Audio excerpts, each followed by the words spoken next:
Development o DSWD ang publiko laban sa kumakalat na fake o hindi totoong text message na nag-aalok umano ng fuel assistance para sa mga pampasaherong sasakyan at ginagamit ang pangalan ng naturang kagawaran. Ito ang inihayag ng tanggapan ng DSWD habang patuloy ang pamamahagi nito ng mga cash assistance para sa mga driver ay nakaabot sa naturang ahensya ang ulat na may ilang individual na nananamantala at nagpapalaganap ng maling impormasyon upang mabitag ang mga tsuper na nais nilang biktimahin. Sa inilabas na abiso ng DSWD ay binigyan linaw nito na wala itong ipinadadalang online application o link para sa anumang uri ng tulong pinansyal, taliwas sa nabanggit na mapanlinlang na alok ng mga scammer.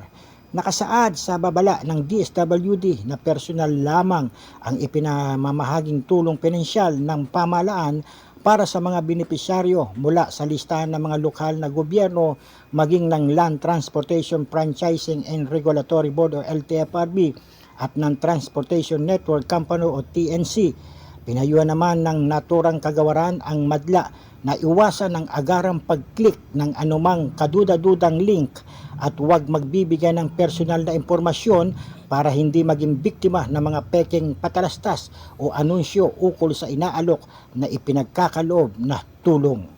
Mula sa Metro Manila, Roberto Villegas nag-uulat para sa Bigwas News Philippines, lingkod ng katotohanan.